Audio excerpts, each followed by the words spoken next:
أعوذ بالله من الشيطان الرجيم بسم الله الرحمن الرحيم رب اشرح لي صدري ويسر لي أمري واحلل عقدة من لساني يفقه قولي رب زدني علما اللهم فقهنا في الدين آمين।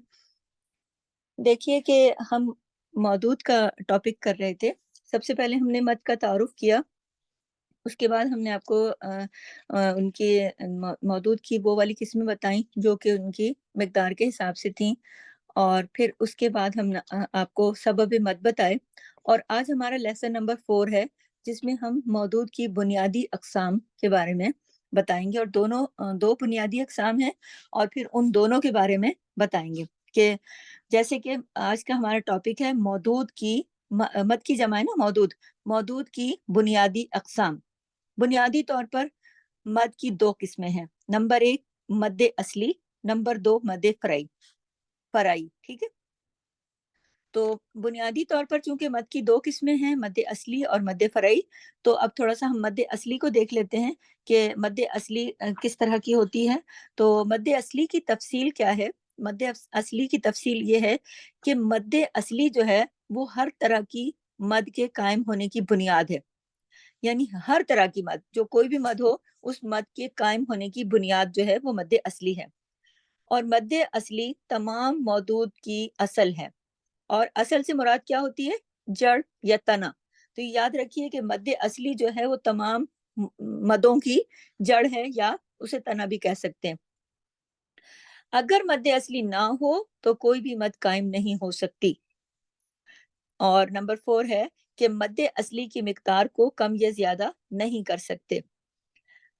मद असली के बारे में मैंने आपको पहले ही बताया ना कि ये जो हमारे हुरूफ मद्दा पे होती है, तो हमने उसको 2 हरकत करना होता है, तो हम उसको कम या ज़्यादा क्यों नहीं कर सकते? इसलिए कि अगर हम उसे कम करते हैं तो नुकसान हर्फ हो जाता है, और अगर हम ज़्यादा करते हैं तो इज़ाफ़ी हर्फ हो जाता है।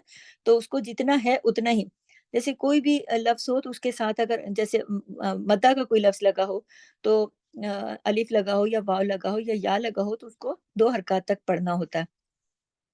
ना उसे कम कर सकते हैं, ना उसे ज़्यादा। तो मद्द असली की मिकदार को कम या ज़्यादा नहीं कर सकते।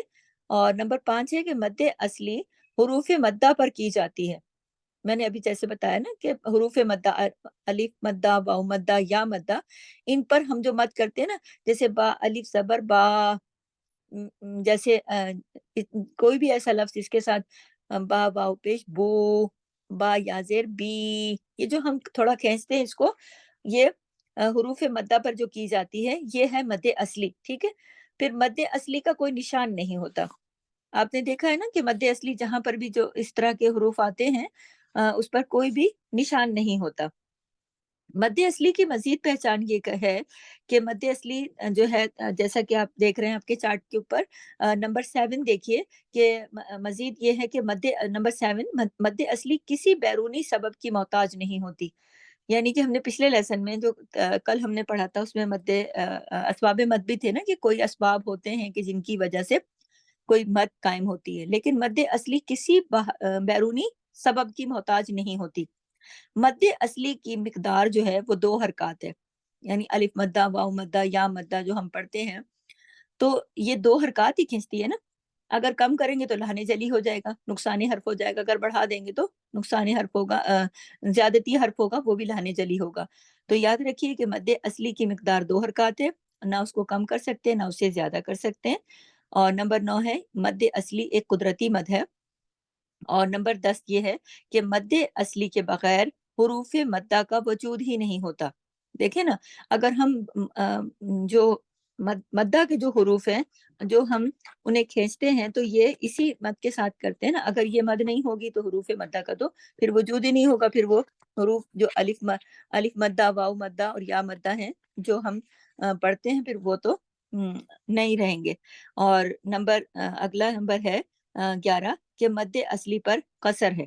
आपको बताया था ना कि खींचने के हिसाब से जैसे कसर, तवस्सुत और तूल 3 कैटेगरीज़ हैं मद की, तो ये मद्द असली जो है इस पर कसर है। ठीक है? कसर का मतलब छोटी मद है और 2 हरकत खींची जाती है।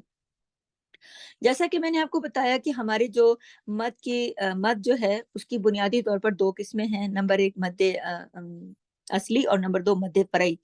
تو ابھی میں نے آپ کو مد اصلی کے بارے میں بتا چکی ہوں، اب میں آپ کو مد فرعی کا تعارف بتاتی ہوں۔ مد فرعی کا جو تعارف ہے وہ یہ ہے فرعی یعنی فرعن، فرعی یعنی فرعن سے ہے۔ فرعن کس کو کہتے ہیں عربی میں؟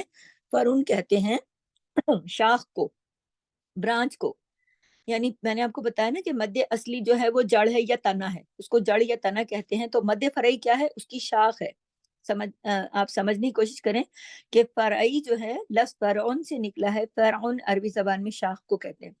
مد فرعی کی تمام قسمیں مد اصلی کی جڑ یا تنے سے نکلنے والی شاخیں ہیں، اسی لیے اس کا نام مد فرعی ہے۔ یعنی مد فرعی کی جتنی بھی قسمیں آگے ہم پڑھیں گے وہ سب کہاں سے نکل کے آئیں گی؟ مد اصلی کی۔ تو مد اصلی جو ہے وہ جڑ ہے یا تنے کی حیثیت ہے اس کی، تو اس سے آگے جتنی مدیں نکلتی ہیں وہ شاخیں ہیں مد فرعی کی۔ مد فرعی کی جو قسمیں ہیں وہ مد اصلی کی شاخیں۔ نمبر 3 ہے کہ حروف مدہ یا حروف لین۔ حروف مدہ میں نے آپ کو 3 بتایا نا، الف مدہ، واو مدہ، یا مدہ، اور حروف لین کتنے ہیں؟ 2، واو لین اور یا لین۔ ان جو 5 حروف ہیں حروف مدہ اور حروف لین کے بعد اسباب مد میں سے کوئی بھی سبب آ جائے تو ایسی مد کو مد فرعی کہتے ہیں۔ یعنی حروف مدہ، دوبارہ سنیں، حروف مدہ یا حروف لین کے بعد، یعنی ان کو ہٹا کے اسباب مد میں سے کوئی بھی سبب آ جائے کسی، اور اس سبب کی وجہ سے مد قائم ہو جائے تو اس کو مد فرعی کہتے ہیں۔ یعنی حروف مدہ اور حروف لین کے اوپر جو مدیں ہوں گی وہ تو مد اصلی ہوں گی، ان کو ہٹا دیں، ان کے علاوہ اسباب مد میں سے کوئی سبب آ جائے اور اس سبب کی وجہ سے جو مدیں بنیں گی وہ سب مد فرعی ہوں گی۔ ٹھیک ہے۔ نمبر 4 دیکھیے کہ مد فرعی کی اکثر اقسام، یعنی اکثر جو قسمیں ہیں ان کی لمبائی یا ان کی مقدار، کھینچنے کی مقدار مد اصلی سے زیادہ ہوتی ہے۔ ٹھیک ہے، دوبارہ سن لیں کہ مد اصلی جو ہے اس کی مقدار جو ہے پڑھنے کی، میں نے آپ کو بتایا نا 2 حرکات ہوتی ہے، اور مد اصلی جو ہے زیادہ تر یہ جو میں نے آپ کو بتایا نا کہ حروف مدہ اور حروف لین پر ہوتی ہے، اور جیسا کہ آپ پہلے پڑھ چکے ہیں کہ یہ حروف مدہ اور حروف لین صرف 2 حرکات کھینچے جاتے ہیں، اور یہ مد اصلی جو ہے اس پہ کسر ہوتی ہے، یعنی 2 حرکات۔ لیکن مد فرعی کی جتنی بھی قسمیں ہیں ان کی جو مقدار ہے، زیادہ تر کی، اکثر کی، ان کے کھینچنے کی جو مقدار ہے وہ مد اصلی سے زیادہ ہوتی ہے۔ ٹھیک ہے۔ سبحانک اللہم و بحمدک، نشہد ان لا الہ الا انت، نستغفرک و نتوب الیک۔ السلام علیکم ورحمۃ اللہ۔